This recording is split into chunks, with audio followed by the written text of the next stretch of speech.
Hi, everyone, and welcome back to another episode of The Sarah Scoop Show. Welcome to The Sarah Scoop Show. It's time to get the scoop with Sarah. As you can see, I have the lovely Beth with me from Married at First Sight. Beth, you have so many fans from the show. You do. I posted a question box and people were just like, I love her. Is that what you expected? I have no idea. I think because I think when I first came out on the show, I was a bit much for everyone. So like I heard a lot of backlash, and Jamie and I had a very controversial interaction with each other on the show. So I don't know. I'm so like caught up in the drama part of the Married at First Sight that I don't realize all of the beautiful things that happen outside of that. So thank you for reminding me that there is so many people out there that are beautiful. I really appreciate that. Yeah, it was exciting. They had lots of questions. So we will just get started.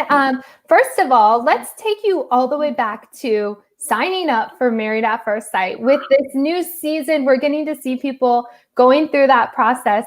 What was it that even inspired you to go on the show? I mean, I was just in a really good place in life. Like I had a really good job going on, and I had just a really great vibe in life going. And I just kind of felt like I was just getting a little bit complacent. And so when this opportunity happened in Charlotte, I was like, you know what? Let's live. Let's have some fun. You know, what's the worst that could happen? You just fall in love with someone that you meet on a TV show. That's all. It's like not weird at all. But no, it was really totally like up my alley. And I like doing things outside of the box and not normal. So I was totally here for the experiment, but I was in a really, really good place to do it too. I was. And everyone usually has like a little bit of a different journey of how it all happened. So were you somebody that just like applied online and hope for the best? Or was this something you like, were like, I'm going to seek this out. I know this is like my destiny. Like, what was it like for you after you heard about it and then decided to go for it? When I heard about the show, ironically, somebody did reach out to me that the show was coming to Charlotte because I would have never have known. So, but it took me applying for the show to actually get there. But I really just applied for it, and I kept going through more and more interviews. And I'm like, oh crap, they're actually getting like really serious about this. And so I just kind of like kept going with the flow of it. And I'm a very big universal person. So if the universe is putting it in my path, then I guess I'm supposed to be doing it at that moment. So do you have any advice then for people that are considering it? How you mentioned that you were in such a good place, because I think that is probably really important. If you are ready to marry someone at first sight, you've got to have your own life kind of ready, lined up. Do you have any advice just for people? Because I know a lot of times with the new seasons, people get really excited, maybe go apply themselves. This is not an experiment that you want to go and like, this is not your first discovery of yourself. I feel like if you're going to go into this experiment, you really have had to have spent some time with yourself, and you know who you are, and then you can go in more open-minded. Like you have to be open-minded in the experiment. And like you also just have to be open for like constructive criticism, because this is such a shocker. Whenever I went on the show, come to find out I wasn't perfect. I was so shocked. I know, but no, you have to be able to take that criticism and know that it's constructive and know that it's good for you. They're not sitting here trying to like down you through the whole thing or talk to you like you're an imperfect person, but they're just trying to help you become a better person. And people, once you realize that, that's the mindset you need to go in with the show, is that you're going in trying to just be a little bit of a better version of yourself, and you're going to discover that you're not perfect. And do you remember then what it was like on that day when you're about to marry Jamie, who you just didn't even know that was him until walking down the aisle? What, if you went back to that moment, what were you thinking and feeling at that time? Oh, I felt like, this is such, and I know there's going to be, I was a cheerleader, and I remember that whenever I used to go to competitions, I was super competitive cheerleader. And so whenever I would get ready to step out on that floor, I just remember, I'm like, holy crap, what did I just get myself into? Like kind of like going like on a roller coaster or something. You're like, oh my God, I can't get off. I can't get off. Like we either have to go down or like you just are going to have to go for it.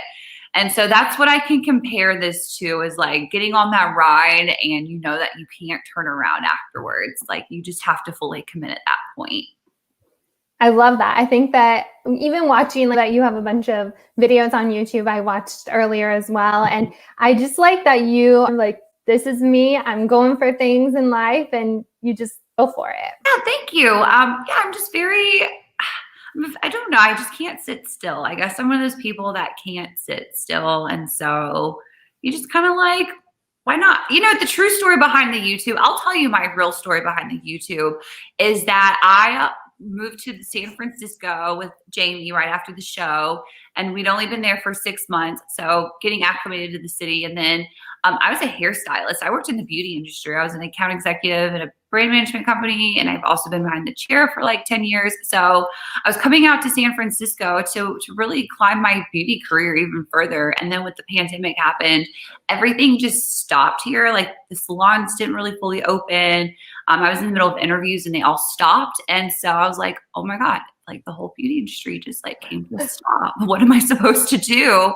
And so I just was like, I'll take it to YouTube. We'll just go on YouTube and start going for it because there's nothing else to do right now. So that was my whole big thing. And I come to find out I really enjoyed it. I love editing video and I loved making the content. So I'm going to keep going with it. It's a lot of fun. With Jamie, why do you think, like, what was it about him and yourself that you think the experts paired you together? I think Jamie and I wanted to make our marriage successful because there was chemistry between us, and when we were with ourselves, we had a lot of fun, and I wanted to get to know this person outside from behind the camera or from in front of the camera. Like who Jamie was in front of the camera was not someone I was technically getting behind the camera. And I really liked that Jamie behind the camera. And I think he liked me too behind the camera, but I just think that we really, really liked each other. And like, we just couldn't quite let each other go. It was like, I don't think I'm quite ready for you to be out of my life yet. And once I realized that, it was just, sky was the limit with loving that man and going across the country in our great adventure. It's been really, really awesome. I have like zero regrets. I feel like if people would just get out of each other's, like get out of your way, just like stop thinking you're always right. Stop thinking you're the best about it. Cause I watch these experiments and that's the one thing that I want to just like shake the person in front of me and be like, no, just stop. Like, listen, just listen. Okay. Can we pull the footage up, show them, and then they're going to be fine. But I just wish they would get out of their own way. And I think that we would see more successful marriages, but some people just get wrapped up in the television and the reality TV aspect, and I don't think they can get past that. And when you watched your season back, how do you feel? Like, I know you actually mentioned this in one of your videos. You talked about how people can say they got a bad edit or things like that, but really what we see is what happened. How do you feel like your relationship was portrayed for us? I mean, that was pretty, what you saw, I mean, Jamie and I definitely had some arguments. I am definitely what you see is what you get. So I had nothing to hide when those cameras were coming in. I didn't have anybody else I wanted to be. So, you know, what you saw was what you got with Jamie and I. Yeah, we had some like interesting arguments. But I do feel like people need to own up to their bad edits. I think that, you know, the camera couldn't just make up you getting angry like that. They couldn't just like twist that around for you. Like, sorry, but they just can't. Like, you did get aggressive with producers. They can't make that up. I'm sorry. So people can say what they want to say, but once you start taking accountability for what happened on that camera, then you can start living your life better.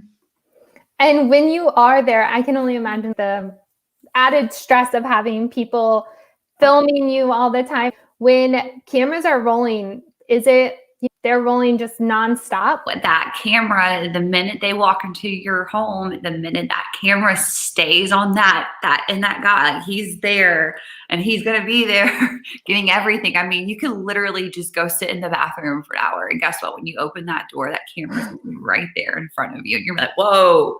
So, I mean, yeah, I just feel like if people would just be themselves, stop trying to prove something, stop trying to be something, and then sky's the limit for you. But yes, that camera's in your face and it's going to expose you if you are up to no good. And it does happen. I feel like sometimes some got some little slip throughs, you know?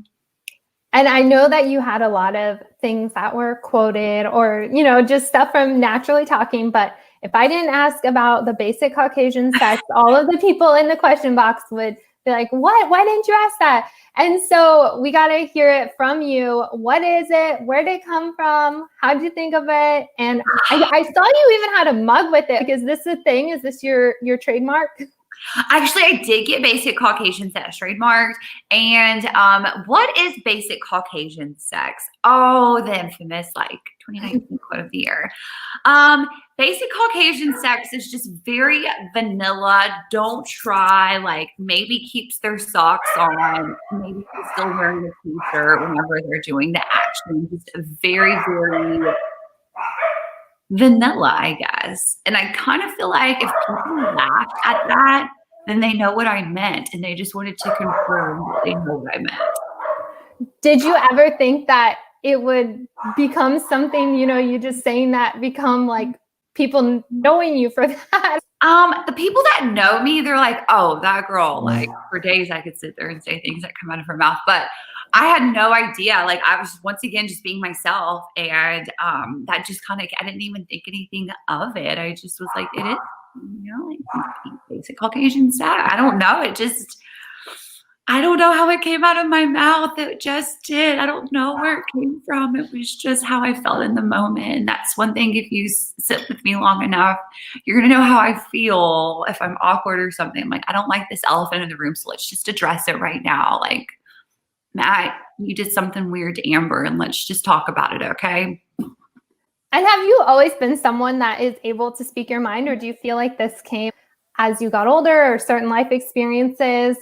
I think I've always had it in me, but one of my best friends' mom told me at a really young age, once you stop caring about people's opinions, then you can really start living your life. And I think that really stuck with me. And I know that sounds really weird, but it really did. And I think that's why I feel like I can voice my opinion so much. But I mean, you have to filter things, of course, and you can't just spit out everything that comes in your thoughts. But I mean, sometimes chances are, if you're thinking it, someone else is, and come to find out, I've made so many good friends just talking about issues that I had no idea other strangers were feeling about, sitting at a table. So, I mean, in a respectful way, yes, I would feel like you can sit down and talk to people. And once you start voicing your opinion, people are like, oh my God, I feel the same way too. And you're like, oh, really? Tell me how I feel. And you learn so much that way. Well, no, I think that's really great because, once you're on a TV show and you get followers and things like that, people really do look at you as someone that they're inspired and get motivated. So I think to see you just being yourself, a lot of, especially young women are so impressionable. And I know that's something that I get a lot of the questions about for guests that I interview. It's we get to see this confident person. And so I love hearing, you like to speak your mind in a respectful way. I think it's just great advice that everyone can kind of take to heart. Yeah. And, I definitely try to remember that, as the show went on, I started to realize how many other women out there, went through some of the things that I've gone through or had some of the same, hobbies and stuff. And, once you realize that, you're like, oh, wow, you got to represent something. You have to be strong, and you got to be strong for these other women that maybe don't have as big of a voice. And that's what I'm really standing behind, especially with the social media. I'm making sure that I'm staying positive out there, and I'm good at putting really great, just life goodness out there. I don't want to be surrounded by negative things and stuff. And I don't want women to feel that way either. And I want them to feel like they can come up to me on a street and be like, you helped me so much with this, or, oh my gosh, I do this too. And I'm like, yes, that's what I love. Go women power. To your relationship with Jamie, we got to see all sorts of stuff on the show, right? And I feel like you guys, work through a lot of things. What's life like now, and how did you get to this point? Life's really great. I will say that Jamie and I, when we came out of the show, we definitely did some couples counseling, a lot of it, actually. I can't even lie. But it was really, really good. I would recommend any relationship starting out with couples counseling at the beginning and not the end. Like make sure it's strong at the beginning, not the end.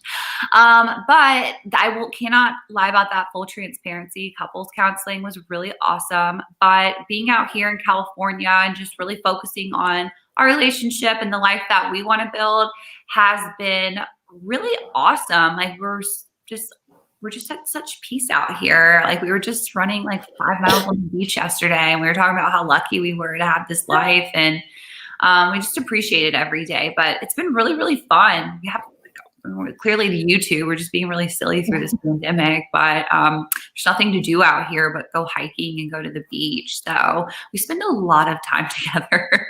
We've actually become really codependent on each other, but that's okay. And how did you guys decide on California as your place? Well, I was definitely looking for a change. Jamie was really, really wanting to go work in the Tech Valley, Silicon Valley. And I was like, you know what? Just go ahead and start trying. I'm totally behind this. I'll figure it out when we go. But that's basically why we went. He really wanted to come work in San Francisco or in the Valley in the tech industry. And he got to do that just in a totally different way than he thought he was. And you mentioned the couples counseling. Do the experts help you after the show as well? Like, are you able to speak with them and get help the way that they kind of helped you through the process? Yes, absolutely. Dr. Viviana and I talk probably on if not day-to-day, then a week-to-week basis. But she was so helpful after the filming. She was there through everything. Like anytime that we were trying to figure stuff out, she was a phone call away. Pastor Cal was absolutely the same way. He was so helpful. So the experts, they're there for you. That's one thing I do want to say is like, y'all hate on these experts sometimes, but man, they really are a great support system. I love them. Oh my gosh, I love them so much. And Dr. Viviana is so fabulous, by the way. Like, how freaking beautiful is she? Holy cow. And she just gets prettier and prettier through the seasons. Like her outfits and things just keep getting better and better. And I'm just like, girl, live. How do you feel like the experts helped you find a successful marriage?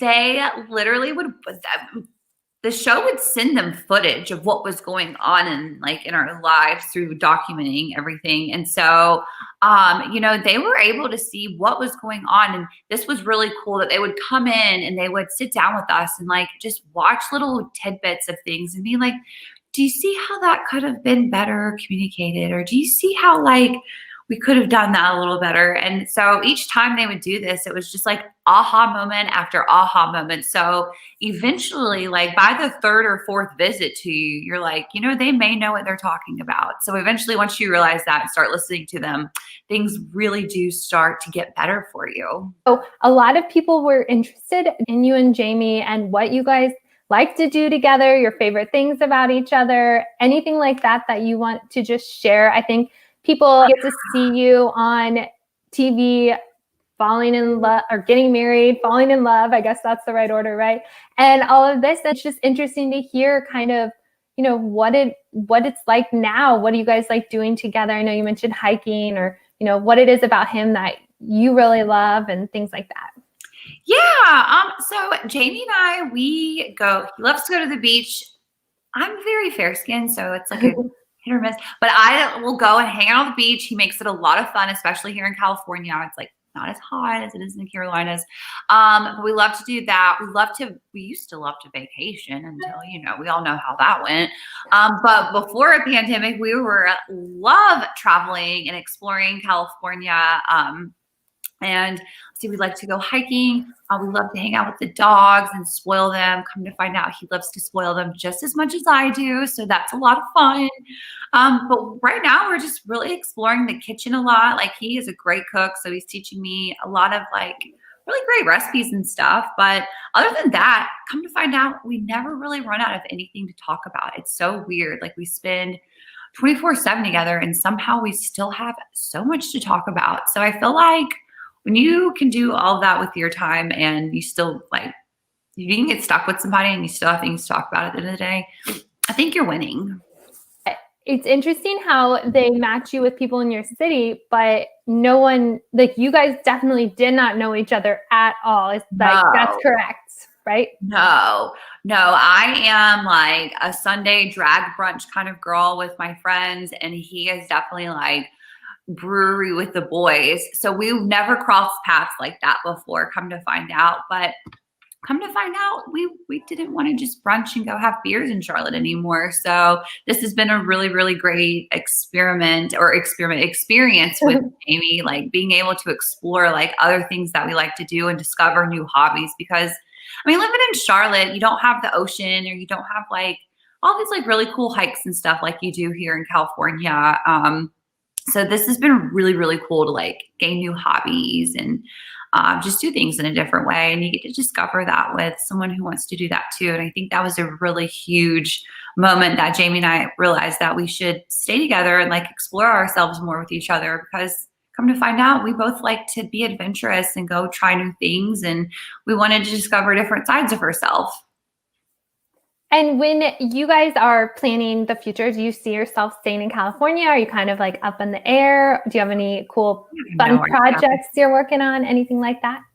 My only thing is, I think if we do, I think the only place that we would consider living is maybe Colorado, because I'm just like a beach or a mountain bum. Like I love being in the mountains and stuff. But right now it's going to be really hard convincing us moving from this gorgeous city town that like the ocean, it's like paradise here. How do we leave this place? I have no idea. So we're just enjoying our time right now, and we're just going to go with the flow. I think we might just have to flip a coin or something at the end of it all. How have you stayed positive through all of the COVID stuff and just, life changing so much with us not being able to travel and things like that? I can't say it's all been rainbows and butterflies. I mean, have there been times where I've cried in the shower? Maybe. But, if you haven't done that at least once in the pandemic, have you really experienced it? I don't know. Once I got through the initial shock of the pandemic, at this point, I mean, what can you do? You just got to go with the flow of it. You can't fight it. You can't cry over it. None of that's going to help. So, just get some hobbies at home, maybe learn how to paint, fix that tree if you need to on your painting, or if you want to take up YouTubing and editing videos, go do that. I just recommend doing stuff like that. Just stay safe, please. Just like find a at-home hobby. Previous castmates, do you communicate with a lot of them? Like I know you guys are going through something that very few people have gone through. So have you built a lot of relationships with other castmates? Yes, I have. I actually have. Jess and I have never met. She sent me a Christmas card. How cool is that, right? But no, I talked to them all. I mean, why not? Especially like Amani, I talked to. Karen, I talked to from the new seasons, especially since they're doing couples cam now and stuff. So it's really, really cool to get in a conversation. I mean, of course, the girls from season 9. I mean, our group chat's called the First Wives Club, so I talk to them all the time too. I mean, I guess those are I talk to them a lot of texting and FaceTiming, and it's been really nice though. It's really cool to hear about everyone else's experiences through this whole experiment. So it's really, really nice. And once you go through this process, it's kind of like a secret bond you have with these women and the men. Like Anthony's so great. Ashley and Anthony are so funny. And so it's just really, really awesome to meet people like that, and for them to have gone through the experiment like that, and to hear their path and how they are handling everything. Like you literally go from having your Instagram shut down for months and months and months, and then you open it up and it's just like one day you just have like 60, 70,000 followers, and you're like, what just happened? It's crazy. So it's nice to have that support system around you. And as you said that, like, you're shut out from like Instagram and things like that. What other kind of things do you remember? Like, how long did it take you to actually film the whole show? Because I know like we just get to see bits and pieces, but how long was the filming? What were some of the other things that people might not know, like not having your Instagram, things like that? They make you lock your Instagram down, which I kind of love that. It's like really suspenseful. I really like that a lot. So, but I'd say, what are some of the odds and ends things? I mean, you really are just like, you got to focus what you're doing. I mean, when you dedicate your time to Married at First Sight, when you sign that and you agree to it, like just everything in your life can go on pause for a second. Really take in the experiment and focus on what you got in front of you, because this is the coolest opportunity I promise you'll ever get in your whole entire life. So really just take in those moments. But you film like nonstop, and I would say it's about a 10-week filming process. I mean, they say it's an 8-week experiment, but you got that 2 weeks of filming the wedding and stuff, and then from 2 weeks from them telling you. But other than that, I don't think there's really anything else that's like super like, you just can't have your Instagram. And I thought that was the coolest, like most suspenseful, like neatest thing to ever do in my entire life. Yeah, it probably lets you live in the moment a little more and not like, constantly be on comparing, looking, keeping up, all of that. Yeah, it's really, really cool. And plus, like when you open it up, it's like, what's going to be my first post? Like, am I going to be like iconic? Like, do I have a post? Am I going to do something cool? I don't know. So much pressure. So going back before you were actually picked for the show, just thinking back to your single days, because I know lots of people that are single and we get to see you find love and we get to see a happy ending. Did you struggle with being single? So my single days, that was a lot of fun. I was just living in the moment of life. I wasn't really necessarily looking for love. I don't think I dated for like 2 years. I was just kind of hanging out, like I said, Sundays were for brunches with the girls. So I was just having a lot of fun out in the city, just living the city girl life. I traveled a lot for work, and so I wasn't really focused on dating.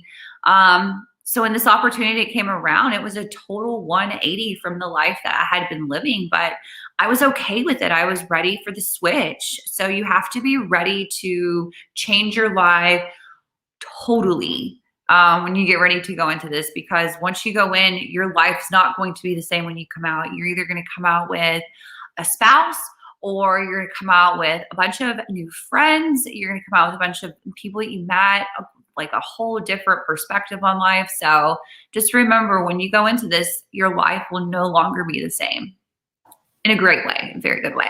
I know like your relationship status changed, but has the whole process also taught you, just anything else? Like, as you said, this is something that is life-changing. Yeah, I mean, it's definitely, I thought I was open-minded, but this experiment really made me open-minded, and it's made me have a lot thicker skin when it comes to social media and people's opinions. Other than that, I mean, it's just really made me grow as I'm not so selfish anymore. I definitely like have this human who's in the life with me, and I have to consider like his needs too. And so it's not always about fulfilling what Beth wants anymore. And so I think that's been the most beautiful thing about this process, is that I have become a lot less selfish through all of this. With Couples Cam, what's it been like for you and Jamie filming Couples Cam and watching back, like getting to watch other people live out what you've already lived? Oh, Couples Cam. Okay. So Couples Cam's so fun. I actually love keeping up with the other couples' lives just to see like what they've been filming, what they have going on. But so it's a lot of fun. You just kind of get to see behind the scenes of our lives, and it's like all self-shot. So it really is all behind the scenes stuff. So it's really cool to see like Deanna's pregnant, which I cried. I think it's the most beautiful thing in the whole wide world. I love those people. Greg and Deanna are the best. And then seeing like Jess and Austin grow, and then it's just the new couples, they get to like talk about what they're going through. So it's just really, really fun. So it's a really great light watch if people just need something really fun and positive to watch through this crazy time in life. You hear about people that meet in middle school or high school or college or whatever, but then you hear about people that are just complete strangers getting married, and it just works out so lovely. Love doesn't have a rule. Like, love does not have a timeline. Love doesn't have rules. There's no rules of how you fall in love or when you fall in love or who you fall in love with.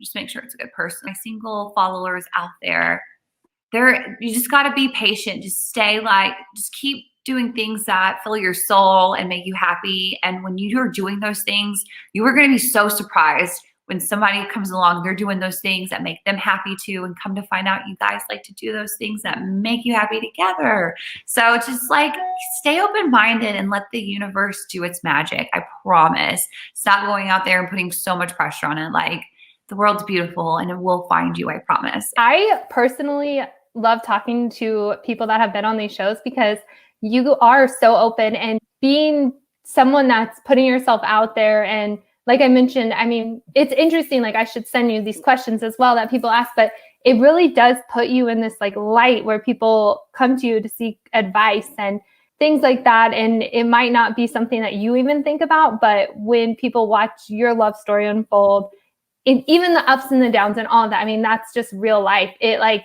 gives them inspiration. It's inspiring because it will, eventually happen for the other people. I agree with you on that. And I didn't realize that until after I got off the show and it started to air. So many people reached out to me or approached me on the streets and they were like, oh my gosh, my wife and I, or my boyfriend and I, we argue like that, but you guys give us so much hope that we can work through this and stuff. And I'm like, God, I hope I just saved a lot of relationships in that. I really do. If you're struggling in your marriage, how do you get to that point? Like, I need help, or we need, what can we do to make this work? Like, I feel like there was a couple of questions I remember seeing when they're just not on the same page. I love this question. And I think at the beginning, when we did start couples counseling, I wanted to be able to answer this question in a very inspirational way. So if you guys are out there considering couples counseling and you just can't get into the door yet, and I feel like what might hold people back from going to couples counseling either early on or later on is they think it's weak. They think it might be a little bit weak-minded of them. Like they can handle this. They don't need therapy, blah, blah, blah. But what you have to realize is this isn't necessarily just therapy. This is guidance on how to be a better spouse because you clearly love this person. You want to be with them. So go in there and just get some guidance, because trust me, no one gave us a manual on how to be married when we were at that altar. No one did. No, I didn't get that. I don't know if anybody else got that. But so yes, we need help. It's okay to ask for help. And I want everyone to know that. Like, don't be intimidated. It feels good. It feels like 1,000,000 pounds gets lifted off your chest. And like, it's like a good way to have a very, guided conversation with your husband. You have somebody in there to mediate the conversation so you guys can get your needs heard with each other. And I promise you, you will leave that couples counseling session better than what you came in with. Don't be intimidated. It's not weak.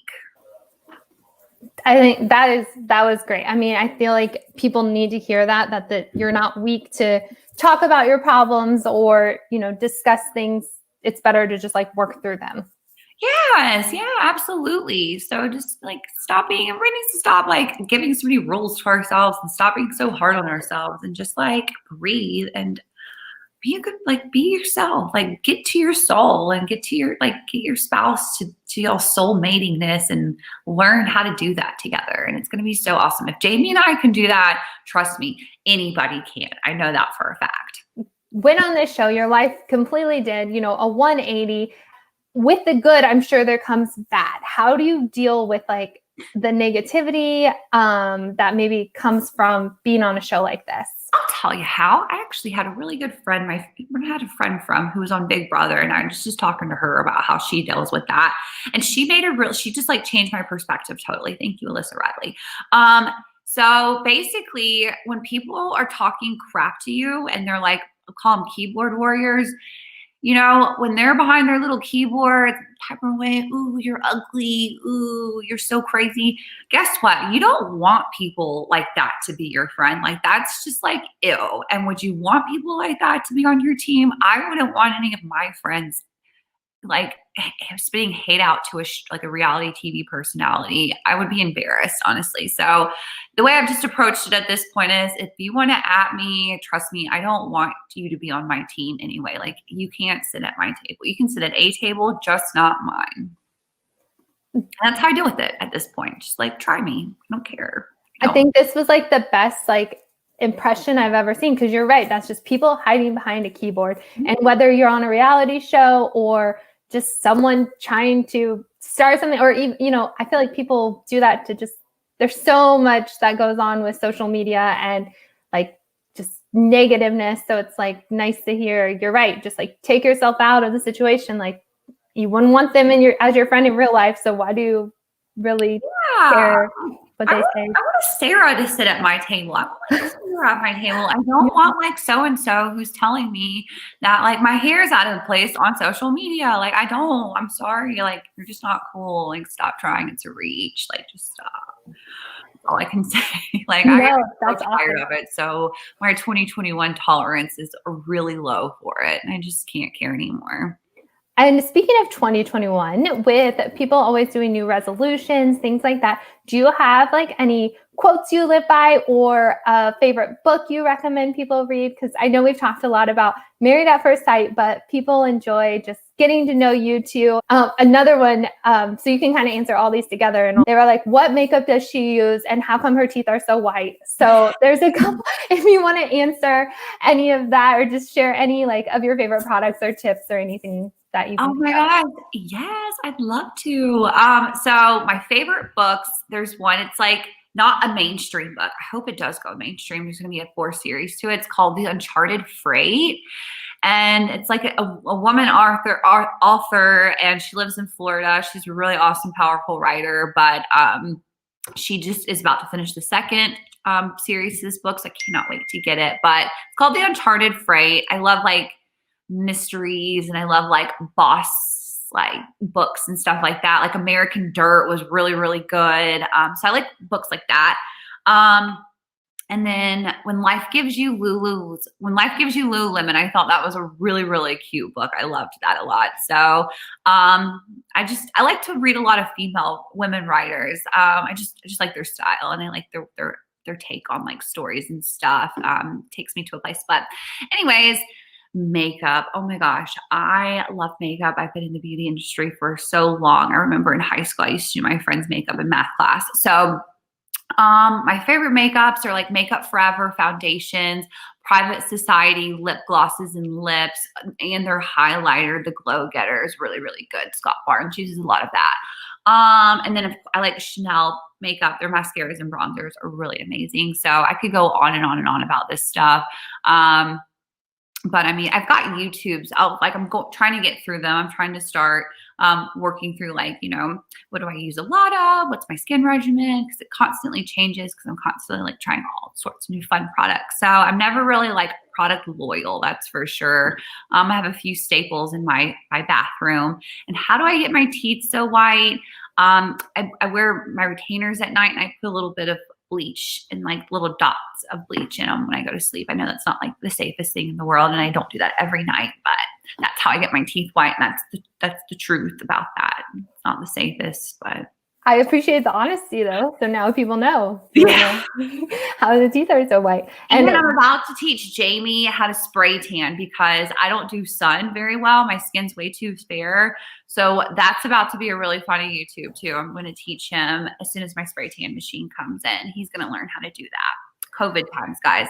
We're war times here, guys. And that's serious. The spray tans is really serious. That's going to make an awesome YouTube video. Thank you so much. You have shared all of these great things about Married at First Sight. I feel like you're just so nice. I could talk to you all day. So thank you for being so open. Again, thank you for answering all of the questions about Married at First Sight, just giving like great life tips in general and those beauty ideas, everything. When people want to follow you, what are the other ways that you would like them to follow you to keep up with life after Married at First Sight? Well, we are coming out with our the new couples cam season's coming out. I do want to say that. So you will be able to catch up with Jamie and I and all the other couples as we move here to Santa Barbara from being stuck in the city of San Francisco. But with YouTube, I'm just going to continue to be producing a lot of fun things. Like I hope to get some hikes coming in there. I like to do that. Definitely some more makeup tutorials and hauls. I want everybody to see what I am using. I get asked so much, so I want to answer these questions for everyone. And then just like more just like goofy things that Jamie and I just do when we don't have anything else to do. So that's pretty much what you guys are going to be seeing. And I also will be bringing some women on. I might have some more Married at First Sight guests coming soon. Just can't wait. I just can't wait to see what 2021 just has in store for us, girls. It's going to be so awesome. This And is where everyone's going to be awesome. That's what I keep saying. It's not going to be like we're not traveling, we're not YOLOing. Just everyone's just going to be awesome. Okay, that's all I can say. And thank you again, Beth. I really appreciate it for catching everyone up, giving them the scoop on you and Jamie, life after Married at First Sight, and so many things. Everyone, make sure to check out Beth's YouTube channel, follow her on Instagram, and stay in the loop with everything that she's got going on. I really appreciate it, Sarah. Thank you so much for having me. And it was really, really awesome talking to you too. Thank you for watching The Sarah Scoop Show. Head to sarahscoop.com for more.